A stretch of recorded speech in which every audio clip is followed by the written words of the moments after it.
Donc, bonsoir à toutes et à tous. Donc, je vous propose de démarrer ce conseil municipal du 27 mai. Donc, nous avons deux pouvoirs.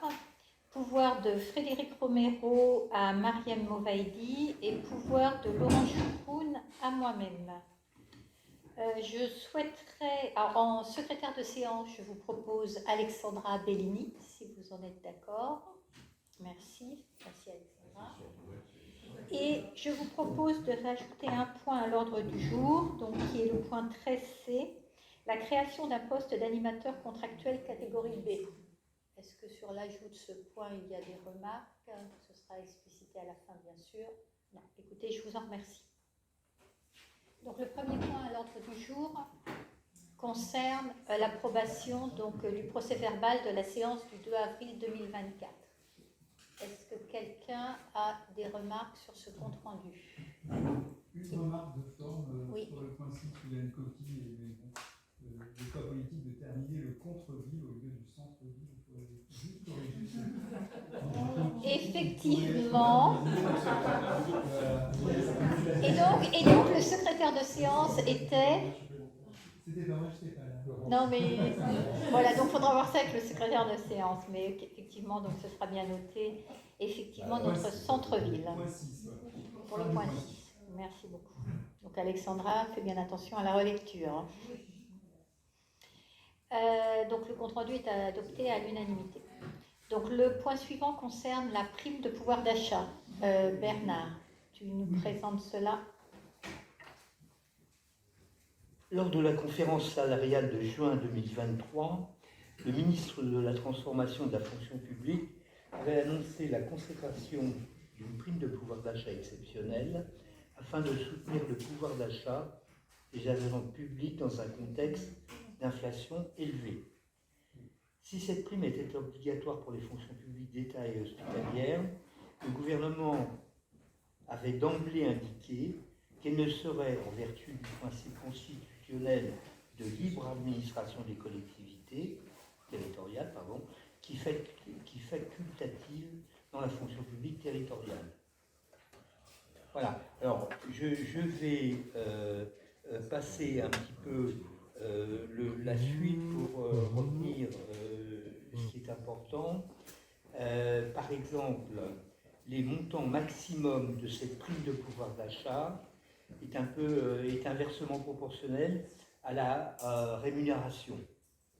Ainsi, des collaborateurs qui percevraient une rémunération brute inférieure ou égale à 23 700 pourraient percevoir jusqu'à 800 €, tandis que ceux qui percevraient une rémunération brute annuelle, par exemple à 39 000, ne percevraient que 300 €. Voilà, ça c'est un grand principe. Il y a ensuite un tas de dispositions qui encadrent cette prime. Et pour ce qui nous concerne à Manille, compte tenu du contexte d'inflation et de la perte de pouvoir d'achat des agents publics, il est proposé à l'Assemblée de délibérer sur le sujet, sachant que Madame le maire propose après consultation du CST d'attribuer cette prime à hauteur de 50%. C'est-à-dire que je vous ai rappelé les primes maximum qui étaient attribuables, et là, la proposition porte sur la moitié de ces maximums. Le coût de cette prime, je parle là de l'impact budgétaire, attribué à hauteur de 50%, représenterait un montant d'environ 40 000 €. Voilà donc l'impact sur notre exercice 2024, puisqu'autant cette prime serait versée en une seule fois en juin. Merci Bernard. Donc effectivement, l'objectif est d'accompagner les agents et notamment ceux qui ont les plus faibles traitements au regard de l'inflation que le pays a connue ces derniers mois. Donc pour le versement de cette prime de pouvoir d'achat avec les modalités de calcul qui ont été présentées, est-ce qu'il y a une remarque? Oui, Alain. Alors juste, elle est brute ou nette? fait, elle est défiscalisée, c'est-à-dire qu'il n'y a pas de charge sociale ni de retenue pour les agents. C'est pour ça, comme on l'avait évoqué l'an passé, hein, on avait envisagé éventuellement peut-être de revoir l'enveloppe du CIA ou autre, et en fait on a eu cette possibilité-là avec la prime inflation qui allait directement dans la poche des agents, pour autant qu'ils gagnent moins de 39 000 euros, hein, parce que ceux qui gagnent plus de 39 000 sont à zéro de prime de pouvoir d'achat. On a préféré choisir cette orientation. Et donc ce sera effectivement uniquement une année. Hein. Et pour les agents qui étaient présents entre le 1er juillet 2022 et le 30 juin 2023, et s'ils étaient présents que sur une partie de la période, ce sera proratisé. Est-ce qu'il y a d'autres remarques ou demandes de précision? Non. Donc le point est adopté à l'unanimité. Le sujet suivant concerne l'enveloppe et les conditions de répartition du CIA, donc le complément individuel annualisé. Je vous propose donc, comme l'a passé, de reconduire une enveloppe de 60 000 euros.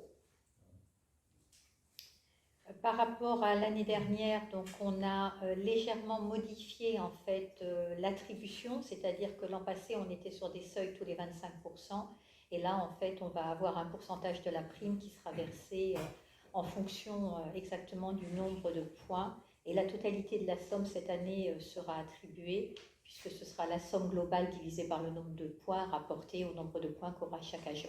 Alors que l'an passé, on avait pris la somme divisée par le nombre d'agents et ils avaient un certain pourcentage de cette somme.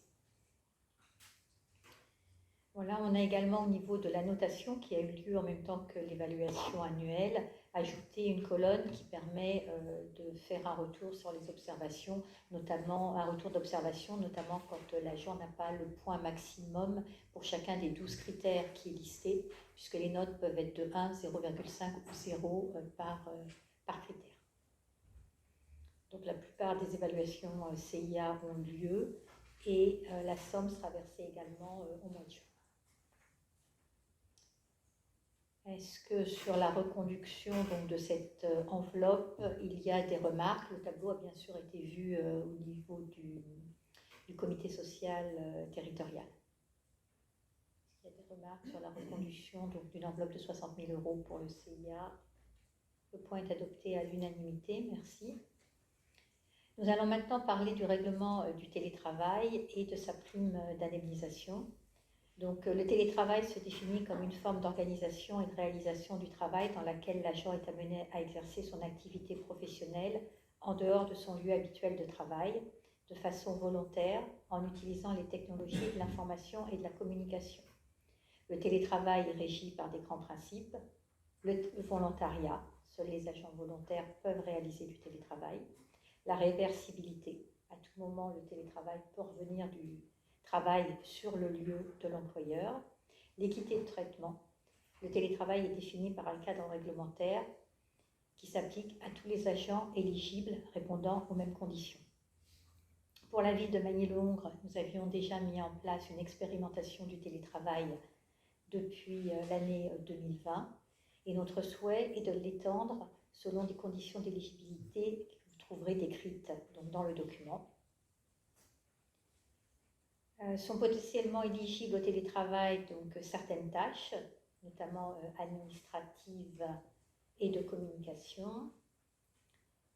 Le lieu du télétravail doit être défini dans la demande de télétravail rédigée par l'agent. Le télétravail sera au maximum de 2 jours par semaine et devra recevoir l'accord du supérieur hiérarchique et être communiqué à la direction des ressources humaines.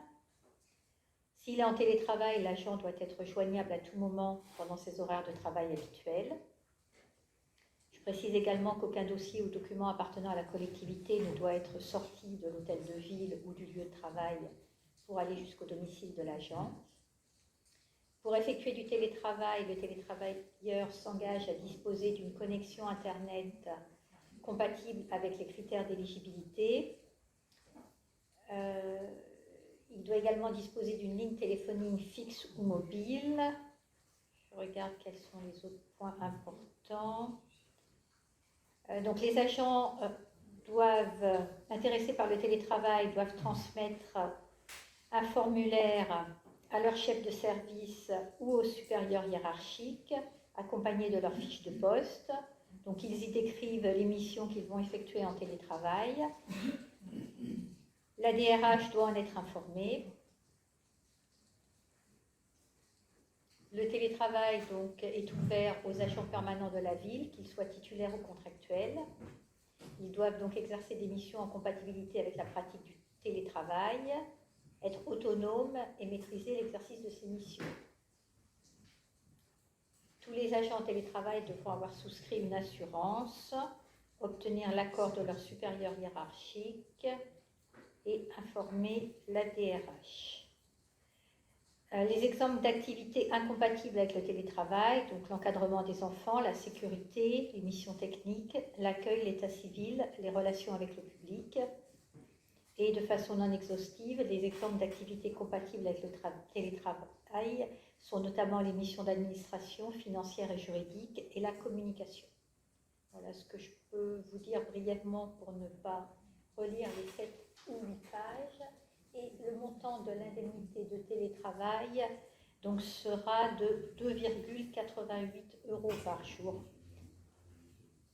Et les télétravailleurs continueront à percevoir leur ticket restaurant.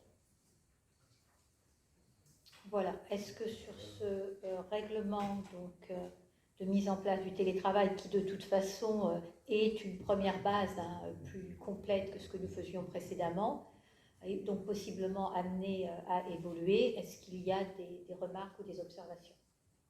D'ailleurs, comme tu le dis justement, ça sera révisé périodiquement, et notamment, je crois, au terme de la première année, les situations sont revues pour voir si elles sont toujours adaptées, pertinentes, voilà, ou s'il faut les amender. Voilà. Et puis à l'expérience de la mise en place et du développement du télétravail, on sera peut-être amené effectivement à apporter certaines modifications.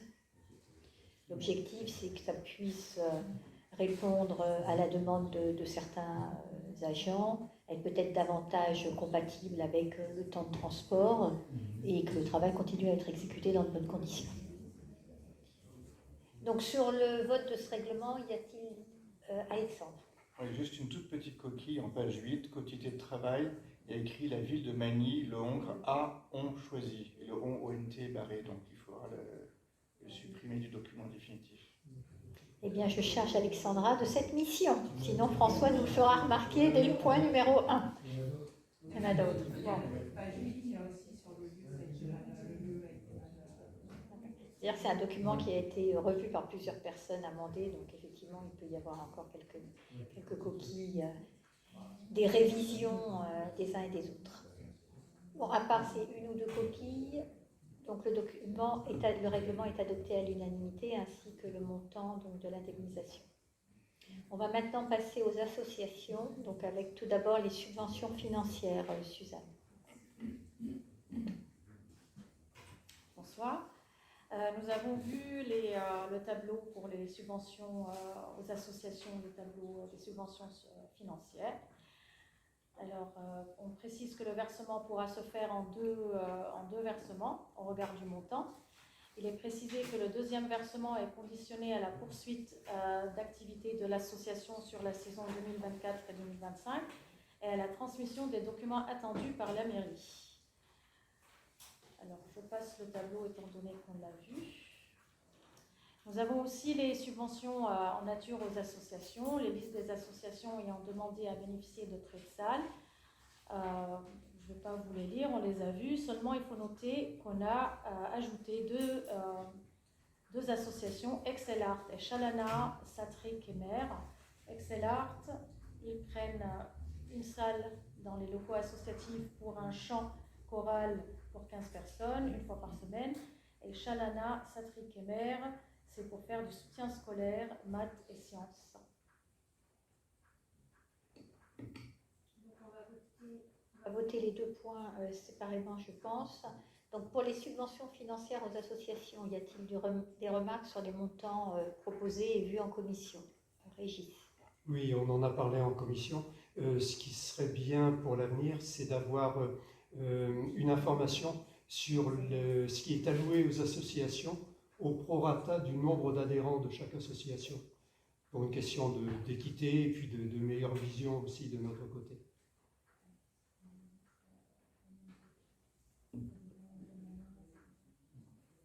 Suzanne? Oui, on a bien précisé qu'on allait ajouter les tableaux effectivement pour la prochaine fois. Cela a été vu en partie lors de la commission, puisque chaque fois qu'un des membres de la commission posait la question, soit c'était argumenté et présenté dès le départ, sinon on posait la question, et chaque fois on nous indiquait le nombre rhémaniens qui étaient membres de cette association. Et ce sera systématisé sous forme de tableau pour l'attribution des subventions 2025. Y a-t-il d'autres remarques pour la partie subvention financière? Non. Donc adopté à l'unanimité. Et donc le prêt des salles, subventions en nature aux associations, y a-t-il des remarques? Non. Eh bien, écoutez, nous continuerons de les soutenir financièrement et matériellement. Le point 7 concerne la concertation préalable au doublement de l'avenue Robert Schuman. Donc cette consultation est en cours. Vous avez à l'accueil de la mairie ce petit document qui est à votre disposition. Je vous invite à le lire. Il est bien illustré, il est compréhensible. Il explique tout ce qui va se passer depuis la gare TGV jusqu'au rond-point qui croise la route nationale 34 quand on va vers Esply. Et donc qui peut potentiellement amener un certain nombre de travaux sur la commune de Magny-le-Hongre, au niveau des 2 ronds-points notamment. Il y a des kakémonos également qui sont disposés à l'accueil de la mairie. Donc la ville aura un avis à remettre, pourra éventuellement remettre un avis avant la mi-juillet. Donc si vous avez des remarques sur cette concertation, n'hésitez pas à en faire part à l'adresse email qui est indiquée dans le document. Voilà. Donc là, c'est simplement à porter à connaissance du document. Est-ce qu'il y aura une remarque officielle de la part de la commune? Alors la commune aura probablement une remarque officielle. Il y a encore des échanges qui sont en cours début juillet. Mais il est important que tous les conseillers municipaux prennent connaissance du document et nous fassent part des éventuelles remarques qu'ils peuvent avoir également. Et ensuite, on synthétisera tout ça et si besoin, une remarque officielle sera déposée par la ville et dans ce cas-là, elle vous sera présentée lors du conseil municipal début juillet et apposée juste après ou avant sur le registre. Le point suivant concerne l'approbation du projet de zone agricole protégée. Donc on avait déjà délibéré sur ce point pour placer 2 parcelles de Magny-le-Hongre en zone agricole protégée. Simplement, Val d'Europe Agglomération prépare une délibération beaucoup plus large et nous demande de repasser ce point en délibération avec les mêmes termes qu'ils ont utilisés. Donc je pense qu'il n'y a pas de sujet puisqu'on l'avait déjà vu. Ce sont les 2 parcelles à côté du cimetière de Montry. Donc adopté à l'unanimité pour le point 8. Le point suivant concerne la modification des statuts de Val d'Europe Agglomération avec l'ajout de la compétence infrastructure de recharge pour véhicules hybrides et électriques que va nous présenter François. Donc, dans le cadre de l'harmonisation des installations de bornes de recharge électrique, Val d'Europe Agglomération est engagée dans la transition écologique et souhaite contribuer à la diminution de l'impact environnemental des véhicules à moteur thermique. Dans ce contexte, le développement des véhicules électriques est un levier important pour lutter contre le dérèglement climatique et la pollution de l'air. Il est donc nécessaire de développer de manière équilibrée et pragmatique le territoire en bornes de recharge électrique. Ce développement sera opéré par un appel à manifestation d'intérêt. Ainsi, dans le cadre de la réalisation du schéma directeur des infrastructures de recharge pour les véhicules électriques, le SDIRN, élaboré par le syndicat des énergies de Seine-et-Marne, Val d'Europe Agglomération s'est positionné sur la mise en place de 64 bornes de recharge à l'horizon 2026. Afin d'assurer le maillage territorial des infrastructures de recharge pour véhicules hybrides et électriques, il est nécessaire de modifier les statuts afin d'intégrer cette compétence. Il est donc proposé de compléter les statuts de Val d'Europe Agglomération comme suit.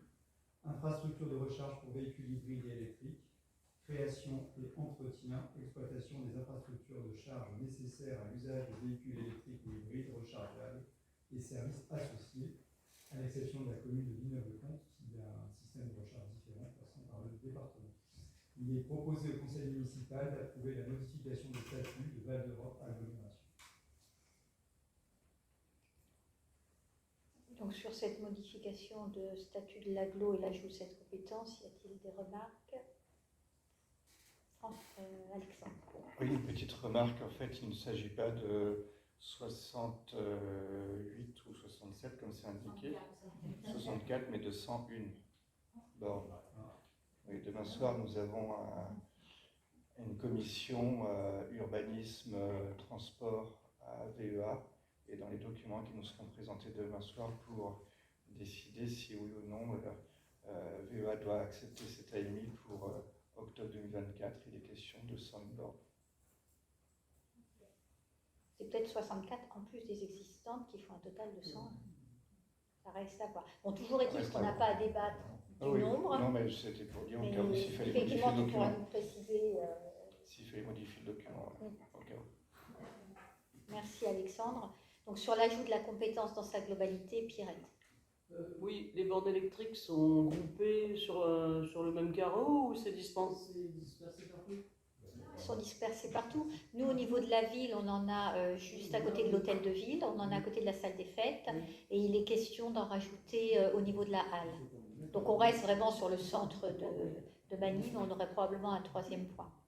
C'est pour ça que sur le chiffre 6401, il faut qu'on regarde, mais on va préciser.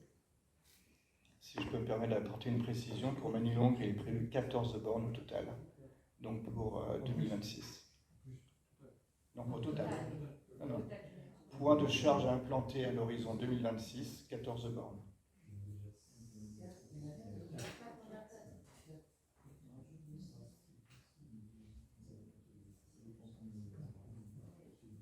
Alors. Ouais, juste, je suis très satisfait de cette modification de statut, d'autant plus que, Alexandre le sait mieux que moi d'ailleurs, le CIEMU depuis de nombreuses années cherche à avoir cette compétence, et que à l'époque où j'étais premier vice-président, j'ai toujours refusé de donner cette compétence à autre que l'intercommunalité.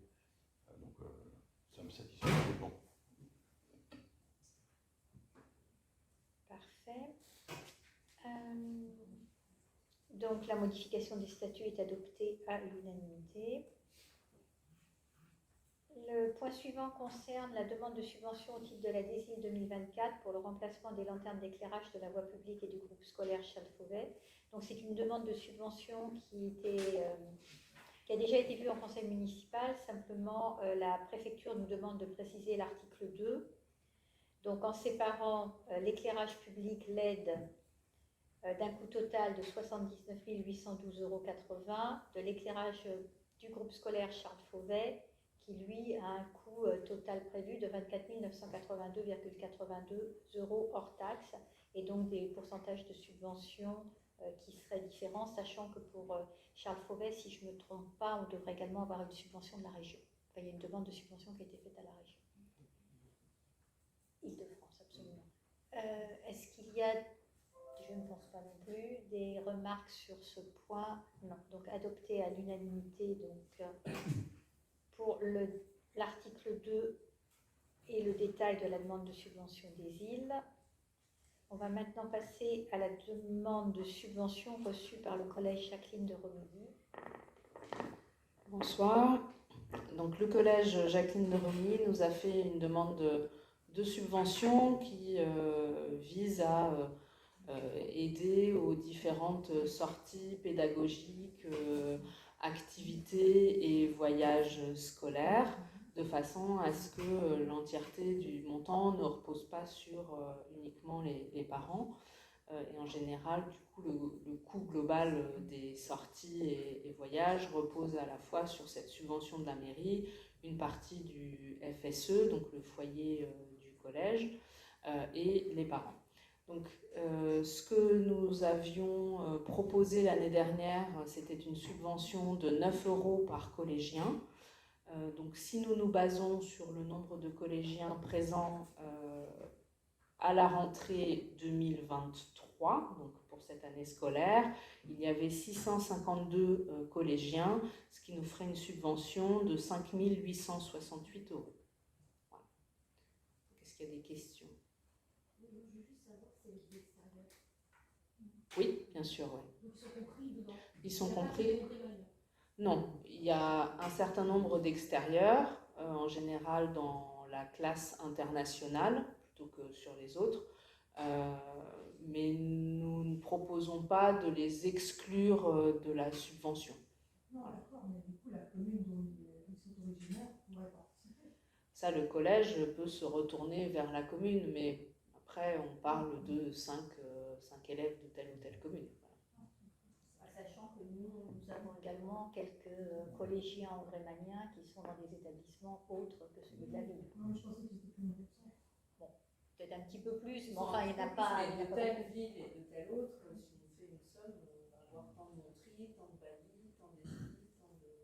C'est fléché par opération. Il faut savoir aussi chaque fois il y a une fiche financière. Chaque sortie, chaque voyage a une fiche détaillée. Après, le collège ne fait pas de distinguo dans ses fiches financières sur l'origine des élèves. Donc, si nous souhaitons à l'avenir avoir cette information, on peut leur demander de la préparer. Ça, c'est tout à fait imaginable. Mais eux, pour l'instant, ne font pas ce distinguo. Et jusqu'à présent, on n'avait pas non plus exclu ces collégiens de notre subvention. Parce que de toute façon, si c'est ramené à l'ensemble des collégiens, ça sera réparti et ça fera moins pour les hongrémaniens aussi. Parce que de toute façon, sur une classe de 30, si au lieu de donner, mettons, 30 €, on donne plus que 25, c'est aussi les hongrémaniens, les parents hongrémaniens qui paieront plus. Puisque le collège ne va pas distinguer dans les sorties ceux qui sont hongrémaniens et qui ont une subvention de ceux qui ne sont pas hongrémaniens. Ça, c'est certain. De toute façon, il y aurait un tollé des parents d'élèves élus. Ça semble évident. Donc forcément, ils lisseront. Donc c'est à discuter. Enfin, s'il y a d'autres demandes dans ce sens-là. Là, c'est la proposition. Donc après, s'il n'y a pas d'autres commentaires. Tout en sachant qu'il y a de moins en moins de collégiens, en plus. Il y a de moins en moins de collégiens, puisque si vous notez, là on est à 652, je pense qu'on était près de 680 l'année dernière, probablement, et ça diminue tous les ans. Donc là, on n'est plus quasiment qu'à 4 classes par niveau, alors qu'il y a des années, on était entre 5 et 6 classes. On aurait peut-être pu envisager d'augmenter à 10 € peut-être pour l'année prochaine, s'il y a toujours la même décroissance, on aurait peut-être pu... Alors, parce que les coûts des sorties ont augmenté en plus. Oui, alors, on a conservé la même logique que pour le budget des écoles. C'est-à-dire que le budget des écoles, on l'a pas, enfin, c'est un montant par élève de maternelle, élève d'élémentaire, et on n'a pas baissé, on n'a pas augmenté, et on l'a conservé dans le budget 2024. Donc eux aussi sont impactés par le coût des sorties, et bien évidemment, nos écoles aussi, avec un budget qui s'est maintenu, eh bien, ils font des sorties moins loin. Où ils les font autrement, où ils reversent le budget autrement entre les différents postes. Donc on a, par équité vis-à-vis de nos écoles, pris la même logique de ne pas proposer de baisser le montant, mais de le conserver. Voilà. Après, ça peut être une discussion sur le budget de l'année prochaine. Alors sur les comptes des écoles, on est en contrôle direct sur ce qu'ils font des fonds qu'on leur donne. Est-ce que de la même manière, puisqu'on remet des fonds au collège, qui n'est pas sous notre contrôle, sous-entendu, est-ce qu'on a un compte-rendu financier annuel de ce qu'ils font, notamment, mais pas que, des fonds qu'on leur remet? Bernard, donc, oui, alors, on a par anticipation de l'utilisation du budget, on voit en conseil d'administration les différentes sorties qui sont prévues et comment ils envisagent de les financer. Et donc nous savons très précisément la subvention qu'on donne, sur quelle sortie elle est allée, de quelle manière, en quelle quantité, quelle classe ça concerne. En fait, les 5 000 € sont répartis par les agents comptables du collège de manière harmonieuse entre les différentes sorties ou voyages, parce qu'il y a un peu les deux, c'est pas tout à fait le même genre de fonds qui sont amenés. Et avant qu'on subventionne, ils nous donnent une liste et on voit en conseil d'administration une répartition très précise de ce qui est prévu en début d'année et ensuite de ce qui est réalisé. Donc ils savent déjà, là, à l'heure où on se parle, exactement où vont les 5 868 euros. Voilà. Et donc les fonds à la fin d'année, on vérifie qu'ils ont été bien consommés. Ah oui, puisqu'on a en fait en conseil d'administration, on a la revue des comptes du collège qui est faite par un comptable qui n'est pas, on va dire, voilà, qui est un comptable indépendant entre guillemets, qui fait la comptabilité de différents collèges et lycées, et donc on a une comptabilité voilà, rigoureuse et on sait exactement le montant de sortie et voyage, et pour chaque montant de sortie et voyage, par voyage, quelle part de notre subvention a subventionné quel voyage. Donc on a vraiment un niveau de détail très très fin. Enfin, tu es d'accord avec moi, Pascal? Marina, on ne pouvait pas laisser le même montant que l'année dernière, comme ça faisait plus par élève, plus par collégien? Alors, ils sont moins nombreux. Alors, c'est par équité avec les écoles, on a gardé la même logique. À savoir que pour les écoles, on prend le nombre d'élèves présents à la rentrée de septembre et on répartit le montant sur 2024. Donc, il y a une forme d'avantage, entre guillemets, au fait que si on a perdu en septembre suivant des élèves, on n'est pas pénalisé sur la fin de l'année. On a toujours ce budget qui était basé sur les élèves de septembre de l'année précédente. Et c'est, en fait, on a conservé le montant par élève pour les écoles aussi, et elles sont impactées par une baisse d'élèves. Donc, forcément, le budget diminue, et quelque part, je pense que tout le monde d'ici s'attend aussi qu'on ne maintienne pas forcément les budgets à l'identique si on a moins d'élèves. Donc, par équité, on a conservé la même logique pour le collège. Voilà. Il faudra que le collège, par exemple, thésaurise. Alors, non, il ne faut pas que le collège thésaurise, et nous nous assurons avec ma collègue du conseil d'administration, Pascal, que le collège ne thésaurise pas. Voilà, c'est ça. Donc, comme ils ont pu être tentés de faire, et là, il leur reste, mais pas un radis, je suis désolée pour l'expression, mais à la fin, les 5 868 euros sont tous dépensés au centime près. Voilà, donc il n'y a pas de doute comme quoi c'est utilisé, et on nous présente ce sur quoi c'est utilisé. Donc, ce sont effectivement des sorties culturelles, pédagogiques pour les classes. Il n'y a pas de doute que cet argent va vraiment pour des sorties, des voyages culturels et pédagogiques et qui sont bien pensés par les enseignants du collège. Oui, parallèlement, on vient de voter un budget de 108 000 euros pour les associations. Donc 5 868 euros pour le collège, ça ne me paraît pas extraordinaire. Oui, mais on ne peut pas tout remonter, et dans ce cas-là, on passe pareil pour les écoles, mais quand vous voyez les écoles, on peut pas. Oui, mais après, on nous a dit qu'il fallait quand même respecter le budget et chercher par-dessus tout un peu des économies. Donc, on ne peut pas non plus augmenter l'un sans augmenter les autres. Donc peut-être pour l'année prochaine à revoir. Je pense que c'est vraiment à revoir par rapport au coût des sorties actuelles. Ah, mais on est d'accord. On est d'accord, mais après, mais après cette année, c'était un peu quand même... Alors juste pour précision, le collège aussi a un fonds social qui permet d'aider les familles qui ne seraient pas en mesure de payer pour des sorties, des voyages ou des fournitures scolaires ou d'autres choses. Et donc les familles qui sont en difficulté peuvent faire un dossier auprès de ce fonds social, et il n'est pas utilisé dans son intégralité puisque ça fait partie des points qu'on voit justement dans les comptes du collège régulièrement. Il est à disposition des familles qui sollicitent. Donc aujourd'hui, il n'est même pas utilisé dans son intégralité, tout ce qui est disponible. Et après, il ne faut pas oublier que le collège est quand même financé par le département.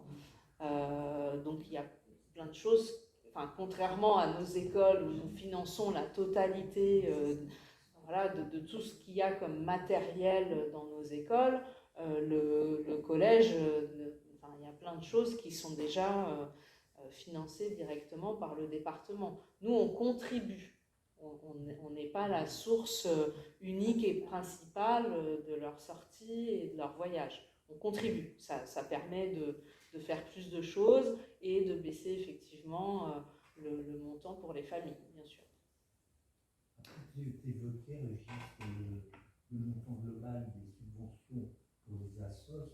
Il faut se souvenir que depuis toujours, enfin, si je suis toujours, ça représente quand même très peu du budget. Ça représente 1% à peu près de la totalité des subventions, ce qui est, en regard de certaines collectivités, je veux dire, un chiffre remarquable. Voilà, et ça n'a pas bougé beaucoup.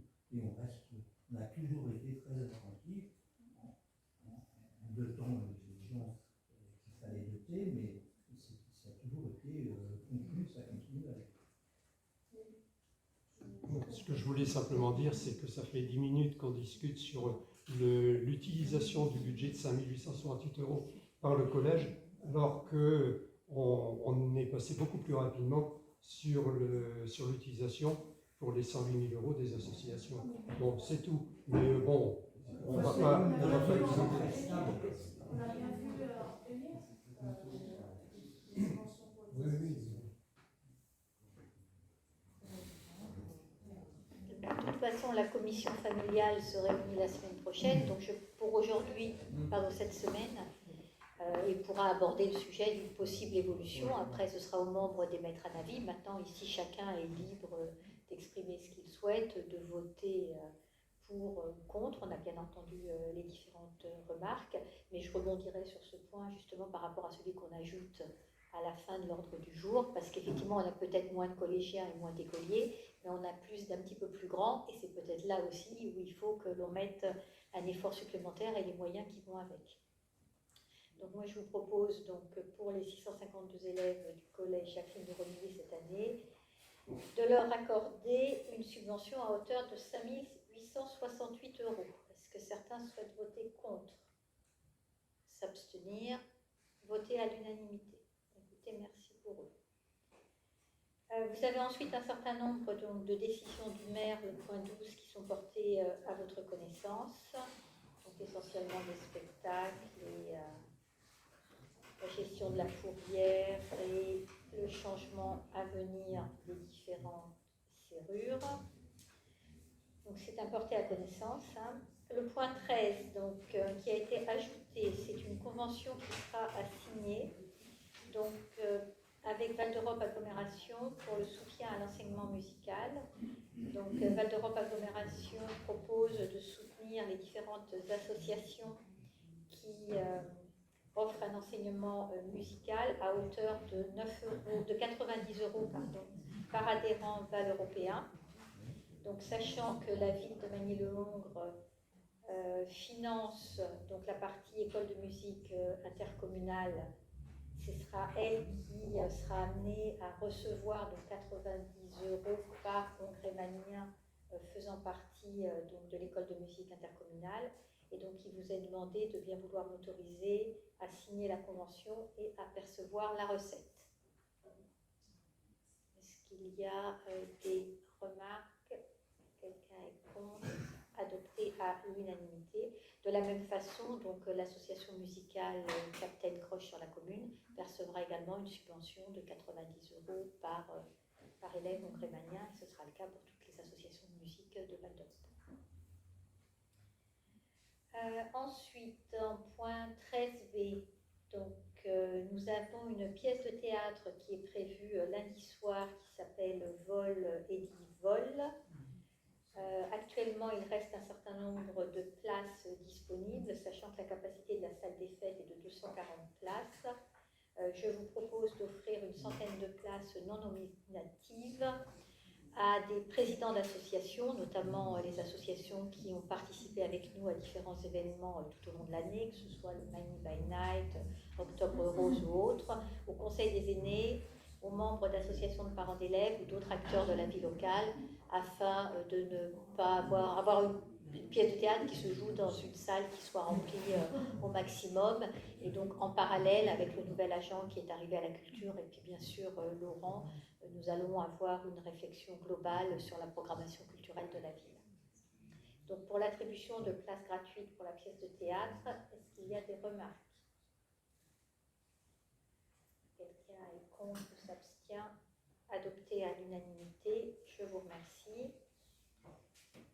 Le point suivant, donc, que je vous ai demandé de bien vouloir accepter de rajouter à l'ordre du jour est la création d'un poste d'animateur contractuel catégorie B.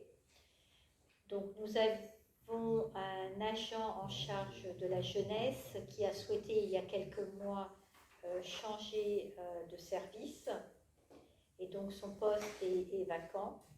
Et donc nous avons fait la publicité en février dernier donc pour recruter un responsable d'activité jeunesse et point d'information jeunesse. Donc le point d'information jeunesse est un module supplémentaire que nous n'avions pas auparavant. Donc cette annonce a été publiée à la fois en interne et en externe. On a reçu plusieurs candidats récemment, dont un qui semble répondre à nos attentes. Si jamais on était amené à recruter ce candidat, donc qui a aujourd'hui un BPGEPS et qui est en cours de finalisation de diplôme d'état de la jeunesse, de l'éducation et du sport, il nous faudrait le recruter sur un nouveau poste d'animateur contractuel catégorie B, poste que l'on n'a pas d'ouvert actuellement. Donc ce que je vous propose par anticipation, c'est d'ouvrir le poste. Comme ça, si on souhaite le recruter, on pourra le faire avant le prochain conseil municipal de début juillet.